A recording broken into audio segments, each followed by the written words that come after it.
Hello, welcome to the Honest Wargamer. I'm your host, Rob, and in today's video, I'm going to be teaching you about screening and zoning.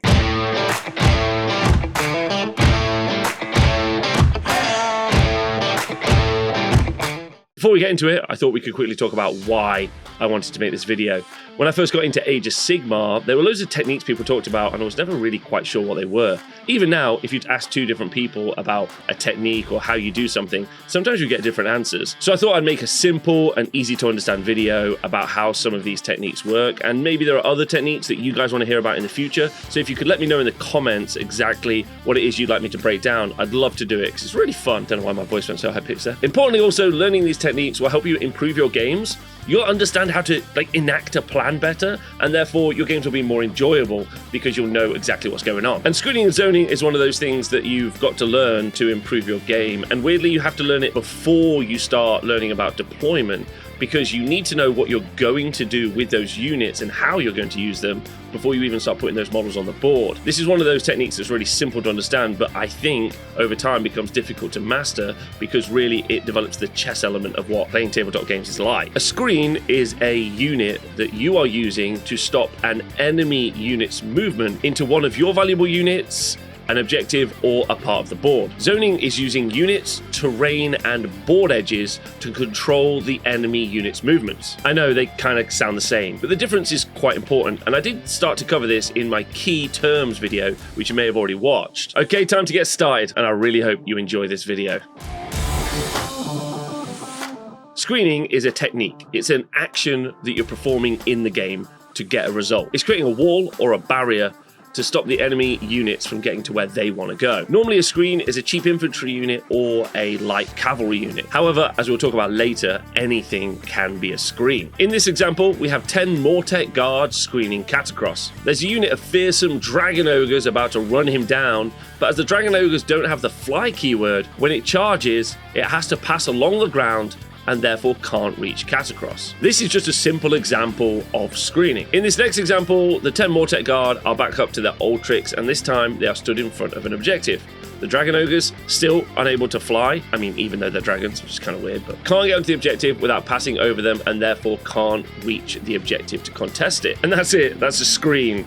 Although you will notice this video is much longer than that. So there's actually a lot to cover: why to screen, how to screen, loads of detail, and most importantly, when to scream. While we think of Age of Sigmar as a battle simulation between gods and monsters and goblins with a trumpet, as a game, it's ultimately an abstraction of a battle, and you win the game by scoring points. Your army and the units inside of it are units that you trade for points to win the game. There are two main ways to score points in a game of Age of Sigmar. One of them is holding objectives, we call this the primary, and the other one is to score battle tactics, and we call this the secondary. While removing your opponent's models always feels super fun. I mean, really, really fun. If it doesn't actually score you any points, then it's not really helping you win the game. Age of Sigmar uses really complex movement and ranges to establish who can interact with who. This allows for loads of skill expression in screening and zoning. Because movement and the board are so complex, this leaves loads of room for strategy. Even chess, a grid-based system using symmetrical armies, uses screening. In chess's case, they call it blocking. A block is a defensive tactic in chess in response to an attack consisting of interposing piece between the opponent's attacking piece and the piece being attacked. And very much like chess, you can develop these skills. I think screening and zoning is one of those things that's really, really important to learn.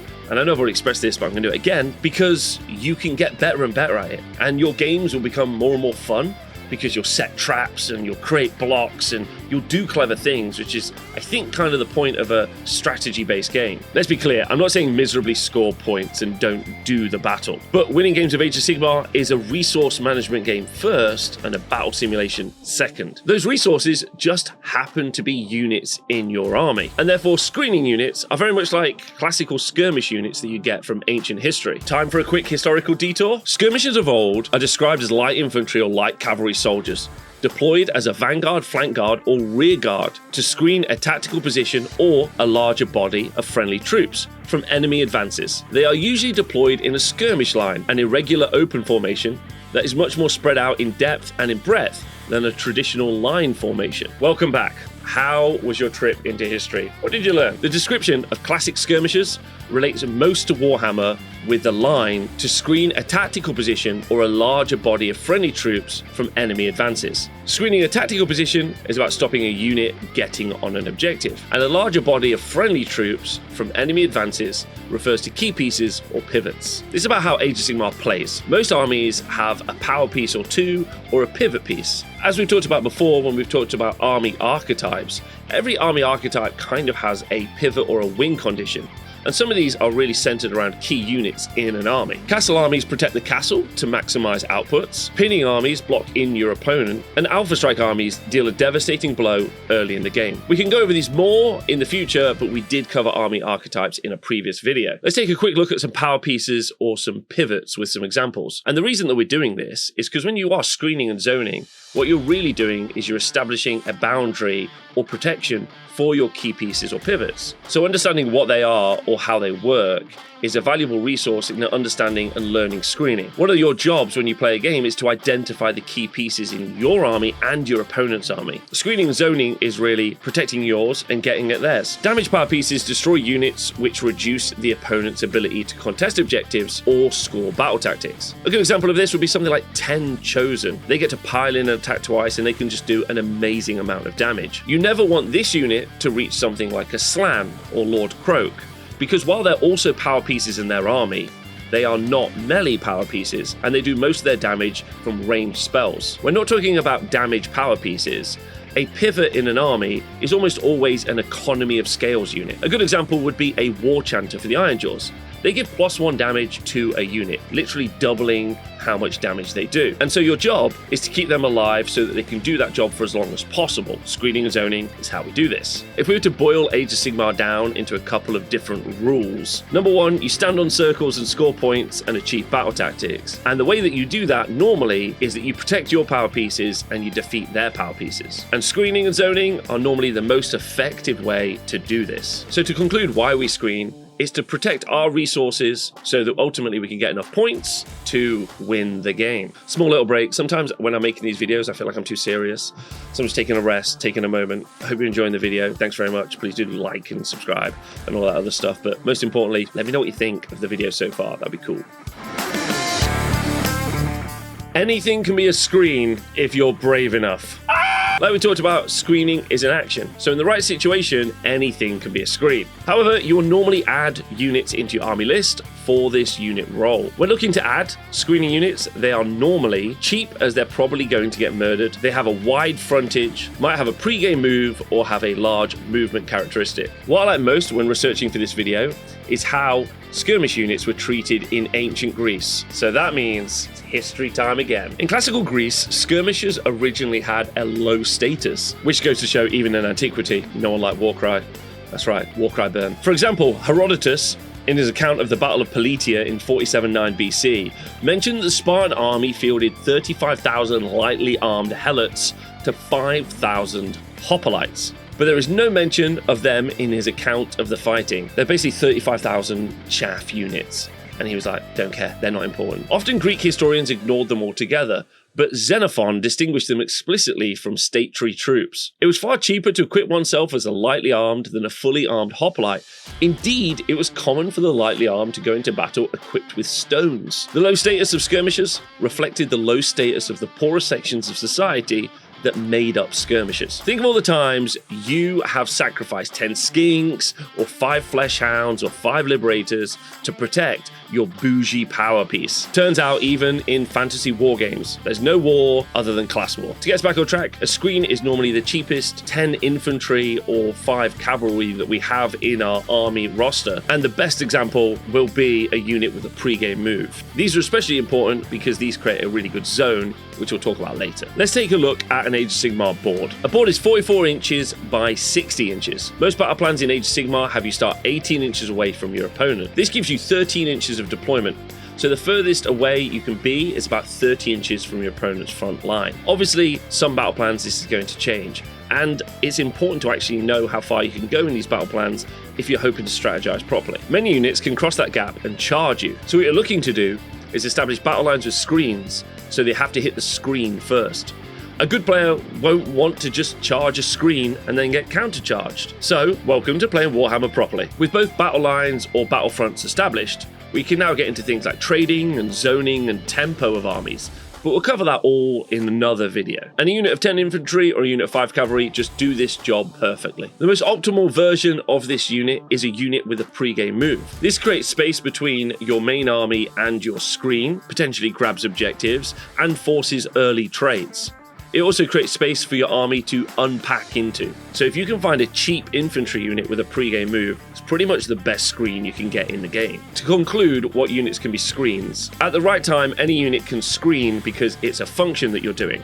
However, normally you're going to write them into your army list, and it will usually be a unit of 10 infantry, 5 cavalry, or at best, a unit with a pre-game move.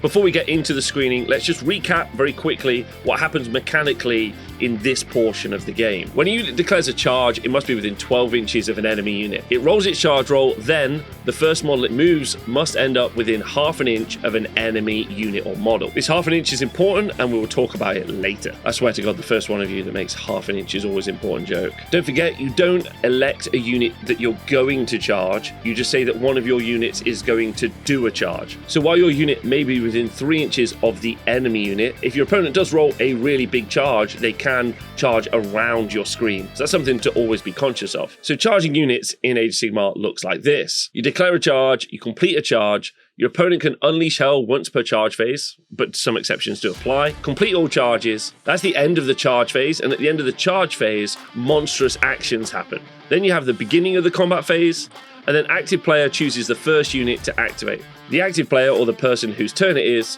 chooses the first unit to activate. That unit then piles in 3 inches to the closest enemy unit, does all of its combat attacks, and then models are removed. Then each unit within engagement range, so within 3 inches, can activate with players going you go, I go, and some exceptions do apply. The last point to talk about are weapon ranges. Each melee weapon in the game has a weapon range.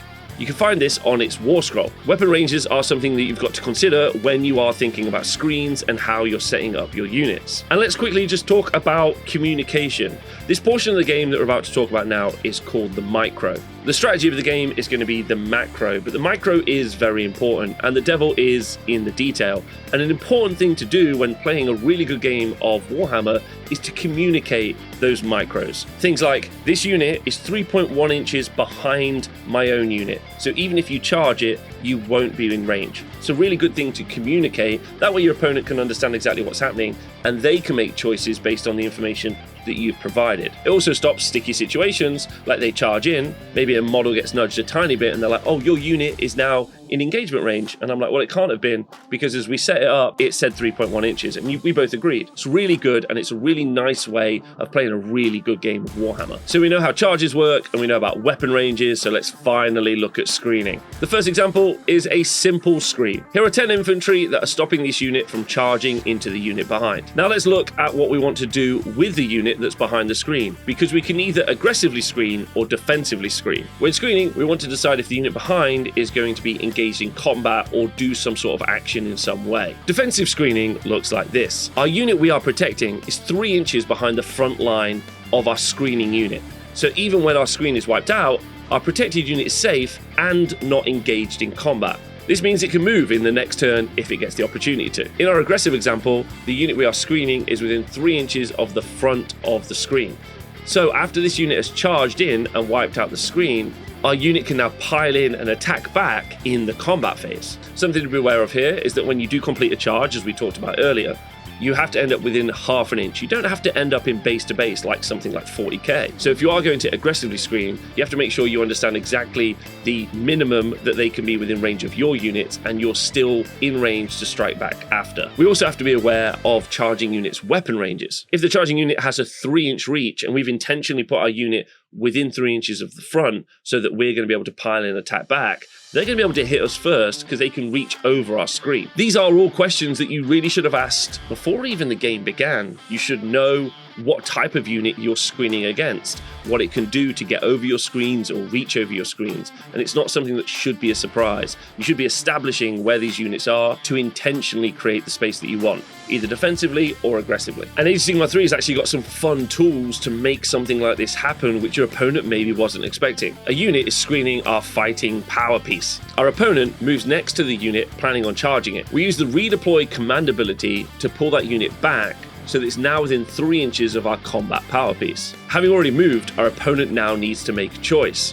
Are they going to charge and use their aggressive power piece to kill our screen and then get hit back? Or are they going to give up on a wasted movement which puts them in a bad position? This is what I was talking about earlier. What you're doing here is you're establishing your resources to be better utilized against your opponent's resources and putting your opponent in a tough decision point with their resources. This also works with shooting units. We can screen in front of a unit with a shooting attack or a missile weapon profile. When our opponent charges the screen, we're going to be able to use the command ability Unleash Hell to have the unit or some of the models in the unit behind it be able to shoot. So not only are they not charging the unit they want to charge, which is your shooting power piece, they're also taking damage from that piece for charging a unit that they don't really care about fighting. This also applies to things like monsters or units with an aura ability. What you might want is your opponent to charge into range of a unit with an aura ability that debuffs them, or even a monster that can do monstrous actions within 3 inches. But screening becomes very complicated when we're going to get charged by multiple different units. In this example, our screen is charged by 2 units of Gore Grunters. The first unit wipes out the screen, but our unit we're trying to screen is safe as it's outside of 3 inches. However, we've sadly failed here, as the other unit of Gore Grunters gets to pile in due to having charged. This means they can pile into the closest enemy unit within 3 inches, and as the weapon range on the weapons is 1 inch, they have a 4-inch threat range from the screen, meaning they're going to be able to attack the unit we're trying to screen. To avoid this, we must either be 4.1 inches behind our screen or set up a second screening unit. Screening an objective is a little simpler. We want to ring an objective so that when our opponent completes a charge, they can't put any models within 6 inches of the objective and thus contest it. Obviously, in the case of a multi-charge, this becomes very, very hard to do, but the first unit will always stop the first charging unit from being able to pile in onto the objective. When screening your own units, you have to be conscious that you aren't going to block your own units in. You have to understand how your screen is going to move out the way to let your power pieces go and get the enemy units. Another problem with screening is the fly keyword. This creates a huge headache for working out how to screen against these units, because these units, when they move or when they charge, can fly over your units. This means it's much harder to screen. In this example, the cockatrice can fly, so we can't screen it out, although the screen does mean it needs to roll a charge, plus the size of its base to fly over the screen. And if a cockatrice cannot complete the charge move over the screen, its whole base going across the screen, then it has been blocked. Some may say cock blocked. Flying units and deep striking units, or even units that move really fast, are something that are really difficult to deal with screening. So moving away from the micro that screening is and talking about the macro of strategy, we need to start talking about zoning. Let's go find out what that is. Another quick break for a moment. I'm having a cup of tea. It's always a lot. I always feel like it's maybe too techie for what is like just, a game about wizards and monsters.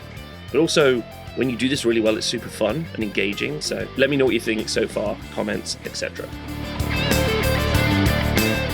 Let's look at the type of zoning that we want to do. And again, let's remember to communicate heavily when we're using these techniques so as we can establish exactly what we intend when we intend to do it. The first thing we're going to talk about is zoning threat ranges. This is largely to do with missile weapons. A unit that can make a missile attack can move and then shoot, but it can't move past your units. In this example, we use a screening unit to zone out a missile unit so that it can't shoot the unit that it wants to shoot at behind the screening unit or zoning unit. The next thing to talk about with zoning is deep strikes. Deep striking units are units that are put in reserve and then they're put onto the board. Those units normally arrive 9 inches away from your units. Deep striking units are normally trying to circumnavigate the front of an army and get into normally the soft and really valuable parts at the back of the army. In this example, we have 2 units acting as zoning units to create a very non-optimal choice in where the deep striking unit can land.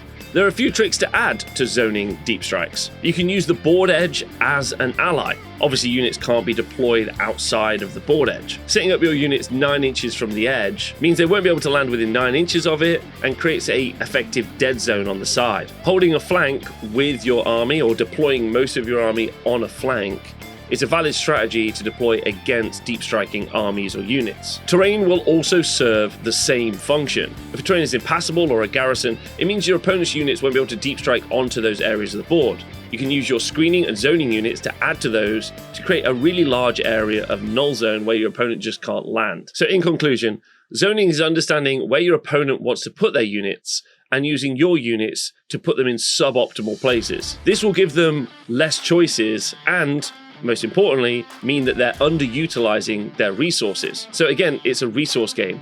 Use your resources well, and you make them use their resources badly, you should be winning the game. A really simple thing to learn, screening and zoning, but it really requires you to understand a couple of different elements. The micro of the game, so screening and where models are, and the macro, where units want to be, the grand strategy of how the armies are going to move around the board. These are just core skills to play Age of Sigmar really well. And I hope the video has been helpful, I really do. I like making these sorts of videos and I hope you've enjoyed it. I want to thank everyone on the Honest Wargamer Patreon for helping me create this content. And if you do want to support me in creating content like this, then please do obviously subscribe. That will help me out a lot. Now we know how to screen and zone, I think we'll be able to move on to something like deployment in the future. But if there are any other concepts or ideas you want me to go through, then please do leave them in the comments. I'd be really excited to hear them so that I know what it is that I already know, but you want to know as well. Anyway, I hope you've enjoyed the video. Thanks very much, and thanks for being Honest Wargamers.